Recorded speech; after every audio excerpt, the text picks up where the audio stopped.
High বন্ধুরা, কেমন আছো তোমরা সবাই? আশা করছি ভালো আছো। আমরাও খুব ভালো আছি। সকালবেলা রান্নাবান্না নিয়ে আজকে একটা ব্লগ নিয়ে হাজির হয়েছি।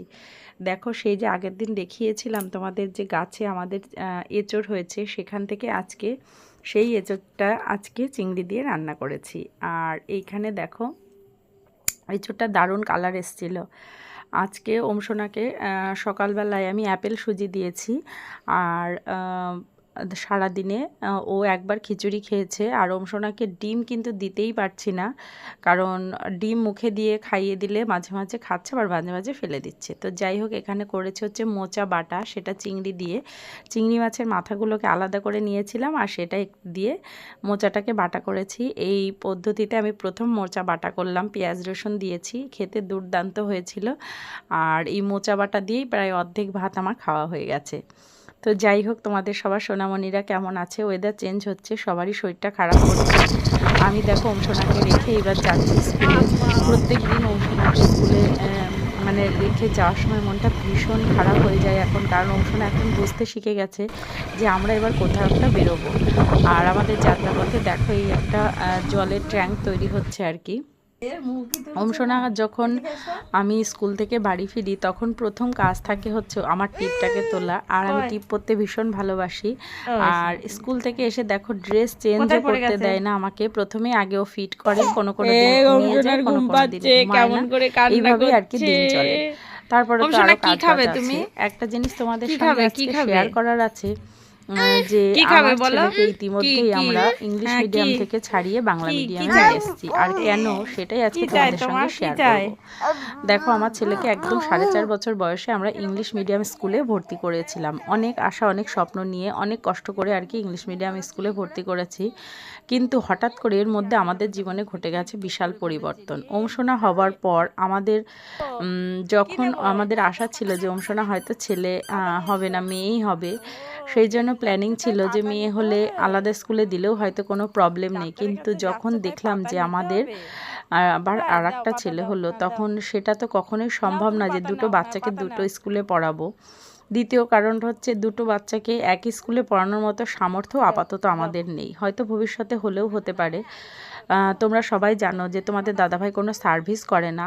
আর আমাদের যতটুকু আমরা দুজনে মিলে ইনকাম করি, তাতে আমাদের পক্ষে দুটো বাচ্চাকে ইংলিশ মিডিয়াম স্কুলে পড়ানো সম্ভব নয়। তৃতীয় কারণ হচ্ছে ওর দূরত্ব, মানে বাচ্চা বাড়ি থেকে এতটাই দূরত্ব। প্রথমে যখন ওকে স্কুলে ভর্তি করেছিলাম, তখন হচ্ছে লকডাউনের ভেতরে ছিল। তো লকডাউনের সময় না অতটা আর কি ওর অনলাইন ক্লাস হতো। তারপরে গিয়ে যখন স্কুলে ভর্তি হলো, তখন 2টোর সময় ছুটি হলো। পরের বার তো ওর নিশ্চয়ই তাহলে 3টেই ছুটি হওয়ার কথা, সেখানে ওদের স্কুলটায় 3:50 ছুটি হয়, আর ওর বাড়ি ফিরতে ফিরতে 5টা বেজে যায়। ছেলে দিন দিন কাহিল মতো হয়ে যাচ্ছে। এসেই একটু খাওয়া দাওয়া করে, খেলার জন্য মন ছটফট করে। ও ভীষণ খেলা করতে ভালোবাসে।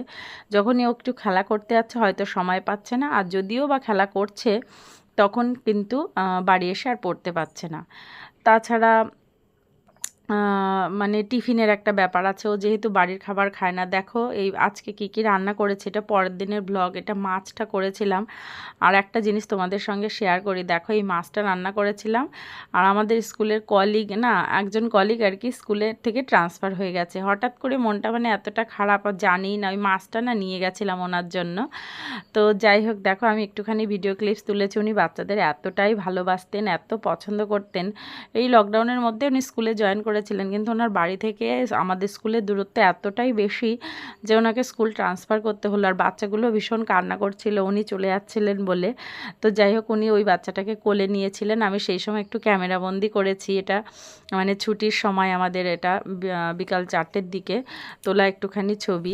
আর দেখো, যাই হোক, ওই মাছটা না নিয়ে গেছিলাম রান্না মানে করে। মাঝে মাঝে তো নিয়ে যাই বাড়ির খাবার, তো টিফিন হিসাবে সেটাই আর কি ওনাকে একটু দিয়েছিলাম। সেই দিনের ক্লিপসটা তোমাদের সঙ্গে একটু শেয়ার করলাম।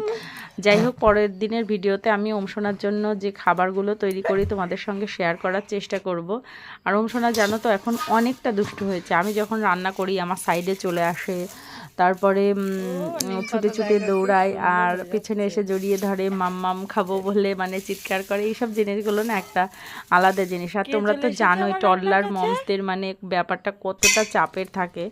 আমি যে রেডি হয়ে ওকে নিয়ে বেরোই, আর যখন দেখো আমি রেডি হই আমার কাছে আসবে, আমাকে তো ছাড়তেই চাইবে না।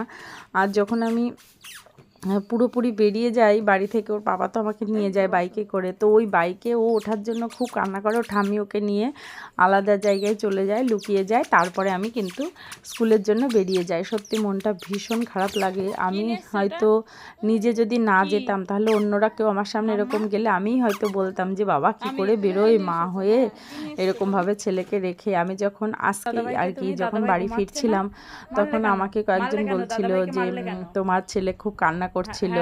অ্যাকচুয়ালি ও কিন্তু কান্না করে না। আমি যখন চলে যাই তখন ও অনেকটা ভুলেই যায় যে ও কি মা নেই আর কি। কিন্তু যখন ওর খিদে পায় তখন হয়তো বাড়ির সবাই তো বুঝতে পারে না, বা হয়তো একটু কোনো কারণে দেরি হলো তখন তো বাচ্চা কান্না করবে। তাছাড়া এমনি কিন্তু অতটা কান্না করে না।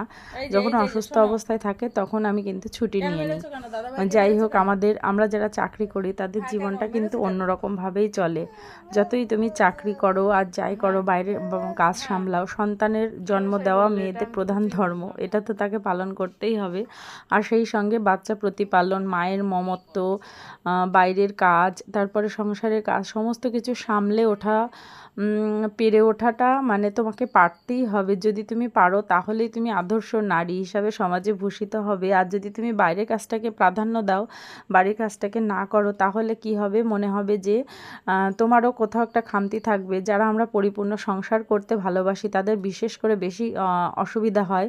আর না হলে বাইরের কাজেও একটা খামতি পড়ে। তখন দুই দিকে ব্যালেন্স করে চলাটা একটা বিশাল বড় আর কি বলবো চ্যালেঞ্জ। তো যাই হোক, দেখো আজকে বিকালবেলা দুই ভাই, আমি, শাশুড়ি সবাই মিলে আর কি লেগে পড়েছি আমাদের বাড়ির উঠোনে। এর আগে যে শোনার জন্য পালং শাক লাগিয়েছিলাম, তোমাদের সঙ্গে তো অনেকবার শেয়ার করেছি। পালং শাকের গাছগুলোকে তুলে দিয়েছি আর ভাবছি এখানে কিছু ডাঁটা শাক বুনে দেবো, তাহলে সামনে যে গরমকাল আসছে তাহলে ডাঁটা শাক কিছুটা খাওয়া যাবে, অংশনাকে মাঝে মাঝে দেওয়া যাবে। তো সেটা করতে গিয়েই অংশনা দেখো আমাদের কাজে কিভাবে সবাই আমাদের সঙ্গে ওতপ্রোতভাবে জড়িত থাকে, কত ডিস্টার্ব করে বা কত হয়, সেটা কতটা ভালো লাগে সব কিছু তোমাদের সঙ্গে আজকে ক্যামেরা বন্দি করেছি, শেয়ার করব। আমি জানি আমার ভিডিওতে কেন ভিউজ হয় না। আমি অন্যদের ভিডিও হয়তো দেখি কিন্তু কমেন্ট করার সময় পাই না, তারপরে সবার ভিডিওতে গিয়ে আর কি রিয়াক্টার দিতে পারি না, এই জন্য হয়তো আমার ভিডিওটাই ভিউজ হয় না। কিন্তু আমার কিচ্ছু করার নেই গো, আমার একদম টাইম নেই যে আমি যে অন্যান্যদের ভিডিও দেখি না তা না, আসলে সবসময় কমেন্ট করা হয়ে ওঠে না। হয়তো তারা ভাবে যে এখন এমন একটা যুগ চলে এসেছে না, স্বার্থের যুগ, মানে তুমি আমার ভিডিও দেখলে আমি তবেই তোমার ভিডিও দেখব। তার মধ্যেও তোমরা কেউ কেউ আমাকে কমেন্ট করো, তোমাদের কমেন্টগুলো সত্যি আমার ভীষণ মন ছুঁয়ে যায়। কি বলবো, মানে তোমাদের জন্যই আমার ইউটিউবে টিকে থাকা, আর একটু স্মৃতিচারণের জন্য। যাই হোক, যতটুকু ক্লিপস আমি দিনের দিন আর কি জোগাড় করে রাখতে পারি সেইটুকুই তোমাদের সঙ্গে শেয়ার করি। তোমরা হয়তো অনেকে বলো দিদিভাই তুমি খাবার দেখাও না, তারপরে সোনার যত্নের কিছু দেখাও না, সবই তো করি, কিন্তু সেইভাবে ক্যামেরাবন্দি করা হয় না বলে না তোমাদের সঙ্গে শেয়ার করা হয় না। আর সারাদিন তো সেইভাবে বাড়িতেই থাকি না, সেই জন্য আর কি। আর দেখো প্রত্যেক দিন সকালবেলা প্রায় একটা নতুন নতুন রেসিপি তৈরি করি সোনার জন্য, কিন্তু সকালবেলা এতটাই তাড়া থাকে যে তখন আর কি মানে ক্যামেরাবন্দি করা হয় না। তো যাই হোক, যে কথাটা তোমাদের সঙ্গে বলছিলাম যে আমার ছেলেকে ইংলিশ মিডিয়াম থেকে ছাড়িয়ে নিয়ে আসার সময় সত্যি কথা আমি আর তোমাদের দাদাভাই ভীষণ টেনশন করেছি একটা বাচ্চাকে ইংলিশ মিডিয়াম থেকে বেঙ্গলি মিডিয়ামে ট্রান্সফার করা, কারণ আমার আশেপাশে আর কোনো ভালো ইংলিশ মিডিয়াম স্কুল ছিল না। তারপরে কথা হচ্ছে আমি সকাল থেকে এতটাই ব্যস্ত থাকি, বাড়ির কাজ রান্না বান্না সমস্ত আমাকে নিজেই করতে হয়, সেই জন্য ওর পড়ানোর টাইমটা দিতে পারছি না বলে টিউশন মাস্টার খুঁজতে হচ্ছে বা টিউটরকে খুঁজতে হচ্ছে। সেই ক্ষেত্রে কি হচ্ছে বলো তো, আমরা একদম এখানে ইংলিশ পড়ানোর জন্য কোনো টিচার পাচ্ছি না। আমি তো নিজে ওকে পড়াতে পারি, এখনও পর্যন্ত আমার কোনো অসুবিধা হয় না, হয়তো এর পরে অসুবিধা হবে না, কিন্তু যখন 7-8 উঠে যাবে বা 9-10 তখন তো আমাদের প্রবলেম হবে। আমরা প্রত্যন্ত গ্রাম্য এলাকায় থাকি, সেইখানে থেকে কখনোই সম্ভব নয় যে অত দূরে দূরে ওকে টিউশন পড়তে দেওয়া বা ওখান থেকে টিউটার এনে আমার পক্ষে মানে ওকে পড়ানো, এই সমস্ত অনেক চিন্তাভাবনা করে না আগের থেকেই ওকে ছাড়িয়ে নিলাম। ও এবার ক্লাস 3-তে উঠলো। আর আশা করছি ওকে এই বছরটা একটু হয়তো কষ্ট হবে, কারণ বেঙ্গলিতে আসা তো ইংলিশ থেকে, তবে ওখানে ওর একটা সাবজেক্ট বেঙ্গলি ছিল, ওই জন্য ও খানিকটা বেঙ্গলি পারে। তো আশা করছি তোমরাও আশীর্বাদ করো যেন ওকে আমরা মানুষের মতো মানুষ করতে পারি। বেঙ্গলি মিডিয়াম থেকেও কিন্তু আমরা পাশ করেছি, আমরা চাকরি বাকরি করছি। ঈশ্বর সহায় থাকলে আর তোমাদের ভালোবাসা, সবার আশীর্বাদ থাকলে হয়তো এখানে থেকেও ও কিছু একটা করতে পারবে। তো যাই হোক, কথা বলতে বলতে দেখো কয়েকদিনের ব্লগ অনেক কিছু তোমাদের সঙ্গে শেয়ার করলাম। তোমাদের কেমন লাগলো প্লিজ একটা কমেন্ট করো, আর হচ্ছে একটা লাইক করে দিও যদি ভিডিও ভালো লাগে। আর ওম সোনার এই দিন না চেক আপে এসেছিলো, তো ডাক্তারের কাছে যে চেক আপে নিয়ে গেছিলাম সেখানে ওম সোনাকে বলেছে যে পটি হওয়ার পরে যে জিঙ্কের ওষুধটা ওটা 15 দিন খাওয়াতে হবে, আর এরপরে না ওম সোনার সফটেরন ওষুধটা শুরু করব আর কি, যখন ওর ঠান্ডা সর্দি কাশি একদম থাকবে না তখন। আর ওকে কৃমির ওষুধটাও এর মধ্যে আর কি খাইয়ে দেওয়া হচ্ছে। যাদের যাদের বাচ্চা 1 বছরের উপরে হয়ে গেছে তোমরা ডাক্তারের সঙ্গে কনসাল্ট করে অবশ্যই কৃমির ওষুধটা ওদেরকে খাইয়ে দিও। ওম সোনাকে জেন্টাল বলে যে কৃমির ওষুধটা ওটা খাইয়েছি। তো আজকে ভিডিওটা এখানে শেষ করছি। সবাই ভালো থেকো, সুস্থ থেকো, ধন্যবাদ।